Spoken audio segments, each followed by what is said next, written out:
حدیث نمبر 555 باب فی السجدۃ فی اذا السماء انشقت واقرأ بسم ربک الذی خلق۔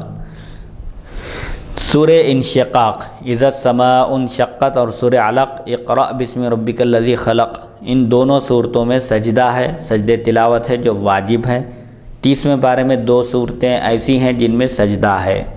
حدثنا قتيبة بن سعيد حدثنا سفيان بن عيينة عن أيوب بن موسى عن عطاء بن ميناء عن أبي هريرة قال سجدنا مع رسول الله صلی اللہ علیہ وسلم في اقرأ باسم ربك وإذا السماء انشقت۔ حضرت ابو ہریرہ رضی اللہ عنہ فرماتے ہیں ہم نے رسول اکرم صلی اللہ علیہ وسلم کے ساتھ سورہ انشقاق، اذا السماء انشقت اور اقرأ باسم ربک الذی خلق کا سجدہ کیا۔ ان دونوں صورتوں کی جب آپ نے تلاوت فرمائی تو اس میں سجدہ بھی فرمایا، تو اس سے معلوم ہوتا ہے کہ یہ 2 سجدے واجب ہیں۔ حدیث نمبر 556 حدثنا قتيبة حدثنا سفيان عن يحيى بن سعيد عن ابي بكر بن محمد بن عمرو بن حزم عن عمر بن عبد العزيز عن ابي بكر بن عبد الرحمن بن الحارث بن هشام بن عن النبي صلى الله عليه وسلم مثله وفي الحديث 4 من التابعين بعضهم عن بعض قال وسا حديث ابي هريره حديث حسن صحيح والعمل على هذا عند اكثر اهل العلم يرون السجود في اذا السماء انشقت واقرأ باسم ربك۔ سفیان نے کئی واسطوں سے حضرت ابو ہریرہ رضی اللہ عنہ سے اسی کے مثل حدیث روایت کی، اور اس میں 4 تابعین ایک دوسرے سے روایت کرتے ہیں۔ امام ترمذی فرماتے ہیں ابو ہریرہ رضی اللہ عنہ کی حدیث حسن صحیح ہے، اکثر علماء کا اس پر عمل ہے، وہ ان دونوں صورتوں میں سجدے کے قائل ہیں، یعنی سورہ علق میں اور سورہ انشقاق میں جو سجدہ ہے وہ واجب ہے۔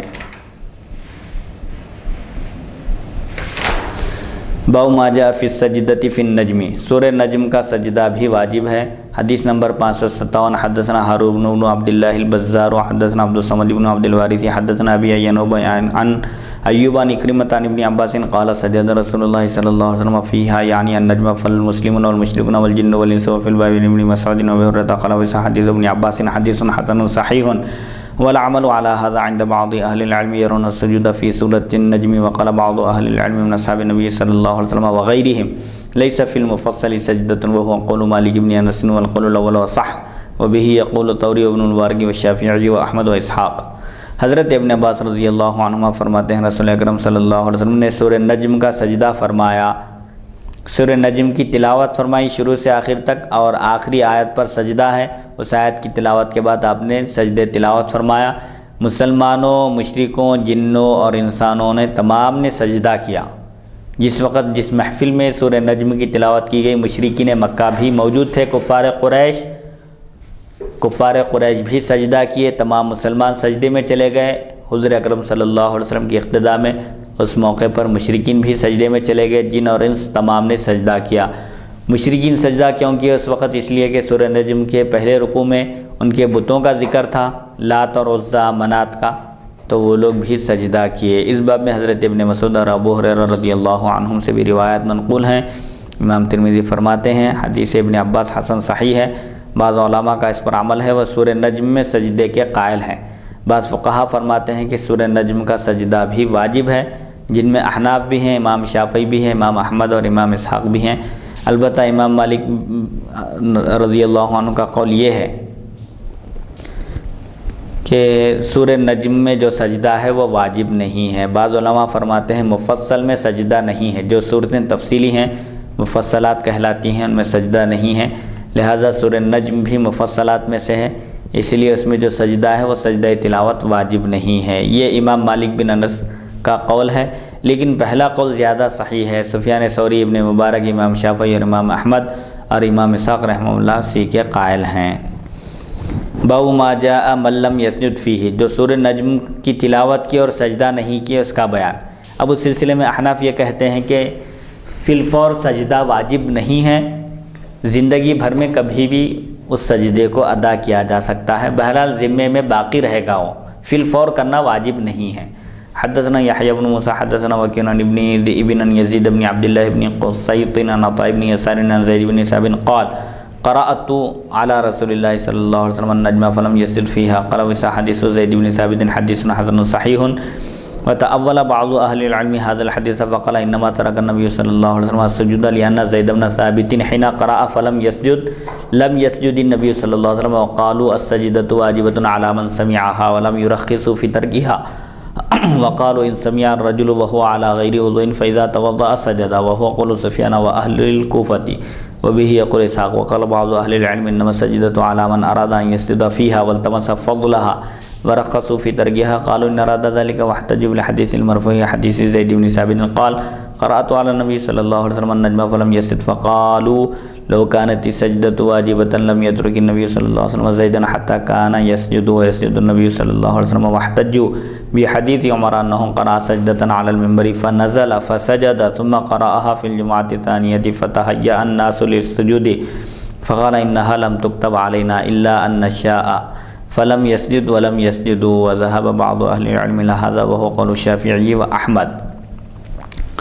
سورہ نجم کا سجدہ واجب ہے۔ اب یہ دوسری روایت آ رہی ہے کہ ایک صحابی حضور صلی اللہ علیہ وسلم کے سامنے سورہ نجم کی تلاوت کیے، وہ خود بھی سجدہ نہیں کیا اور حضور اکرم صلی اللہ علیہ وسلم بھی سجدہ نہیں فرمائے، تو اس کی تعویلات کر رہے ہیں کہ اس حدیث کی تعویل کیا ہے۔ حضرت زید بن ثابت رضی اللہ عنہ سے روایت ہے، کاتبان وحی میں سے ہیں یہ، اور علم فرائض میں آپ کو ملکہ حاصل تھا۔ فرماتے ہیں میں نے حضور صلی اللہ علیہ وسلم کے سامنے سورہ نجم کی تلاوت کی لیکن آپ نے سجدہ نہیں فرمایا۔ امام ترمذی فرماتے ہیں زید بن ثابت کی حدیث حسن صحیح ہے۔ بعض علماء نے اس کی تعویل کرتے ہیں فرمایا کہ جب حضرت زید نے تلاوت فرمائی تو سجدہ نہیں کیا، اس لیے حضور صلی اللہ علیہ وسلم نے بھی سجدہ نہیں فرمایا، اور فرماتے ہیں سننے والے پر سجدہ واجب ہے، اس کے ترک کی اجازت نہیں ہے۔ نیز فرماتے ہیں اگر بے وضو آیت سجدہ سنے تو وضو کر کے سجدہ کرے گا۔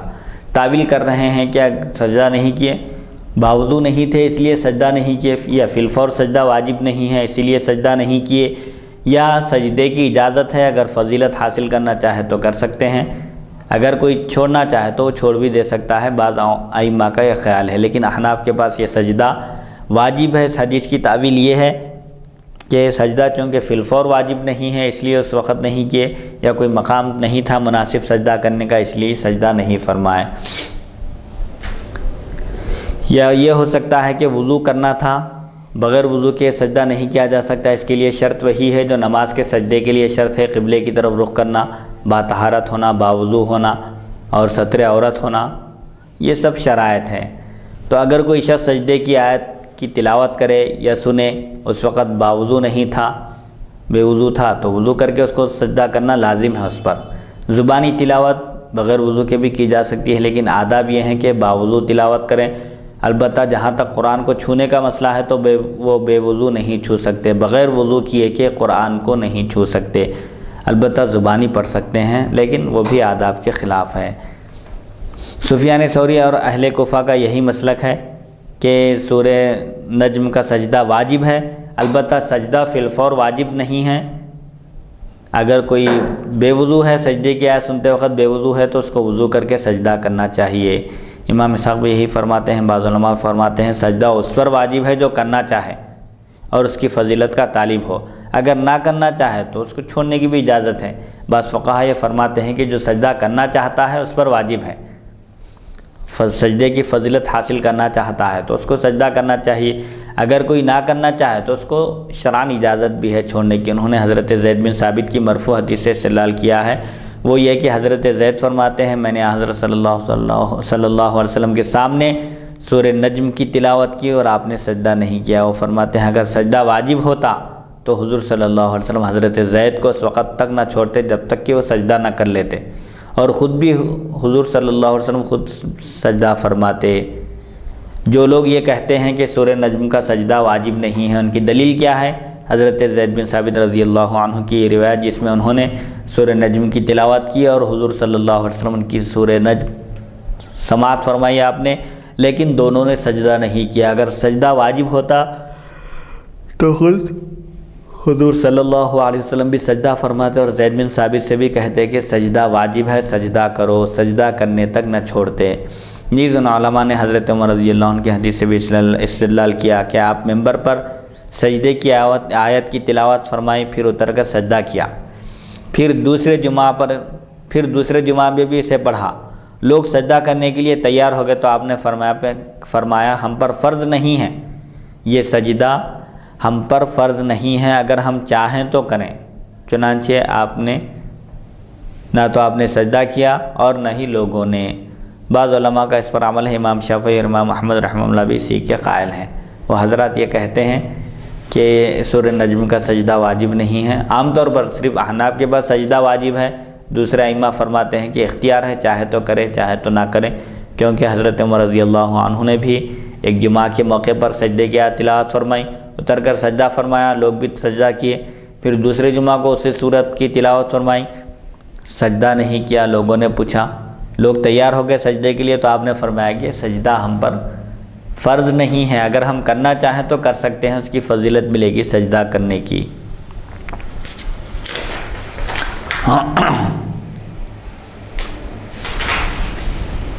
حدیث نمبر 559، باب ما جاء فی السجدۃ فی صاد۔ سورہ صاد میں بھی ایک سجدہ ہے، احناف کے پاس یہ سجدہ واجب ہے اور دیگر ائمہ کے پاس واجب نہیں ہے۔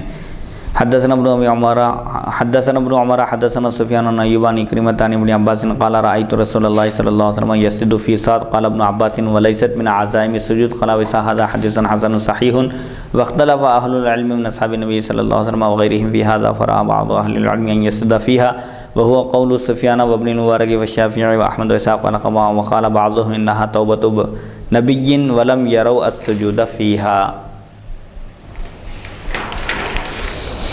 حضرت ابن عباس رضی اللہ عنہ فرماتے ہیں، میں نے نبی کریم صلی اللہ علیہ وسلم کو سورہ صاد کا سجدہ کرتے ہوئے دیکھا ہے۔ سورہ صاد کی آپ نے تلاوت فرمائی، اس میں ایک سجدہ ہے، اس موقع پر آپ نے سجدہ کیا۔ حضرت ابن عباس فرماتے ہیں کہ یہ مؤکدہ سجدوں میں سے نہیں ہے، یعنی ضروری سجدوں میں سے نہیں ہے۔ امام ترمذی فرماتے ہیں یہ حدیث حسن صحیح ہے۔ صحابہ کرام اور تابعین کا اس میں اختلاف ہے کہ سورہ صاد کا سجدہ واجب ہے یا نہیں۔ بعض علماء کے نزدیک اس میں سجدہ ہے۔ سفیان ثوری، ابن مبارک، امام شافعی، امام احمد اور امام اسحاق رحمہ اللہ کا یہی قول ہے۔ احناف کا بھی یہی قول ہے کہ سورہ صاد کا سجدہ واجب ہے۔ بعض علماء فرماتے ہیں سورہ صاد کا سجدہ واجب نہیں ہے، اس میں ایک نبی کی توبہ کا ذکر ہے۔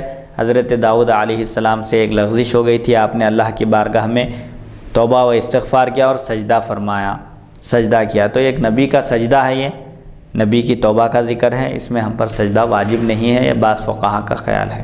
لیکن احناف کے بعد سورہ صاد کا سجدہ بھی واجب ہے۔ حدیث نمبر 560، باب فی السجدۃ فی الحج۔ سورہ حج میں 2 سجدے ہیں، پہلا سجدہ احناف کے پاس واجب ہے، دوسرا واجب نہیں ہے، لیکن امام شافعی کے پاس دونوں سجدے واجب ہیں سورہ حج کے۔ حدثنا قتيبة حدثنا ابن لهيعة عن مشرح بن هاعان عن عقبة بن عامر قال قلت يا رسول الله فضلت سورة الحج لأن فيها سجدتين قال نعم ومن لم يسجدهما فلا يقرأهما قال وإذا هذا حديث ليس إسناده بالقوي واختلف أهل العلم في هذا فروي عن عمر بن الخطاب وابن عمر أنهما قالا فضلت سورة الحج لأن فيها سجدتين وبه يقول ابن المبارك والشافعي وأحمد وإسحاق ورأى بعض فيها سجدة وهو قول سفیان ثوری ومالک وأهل الكوفة۔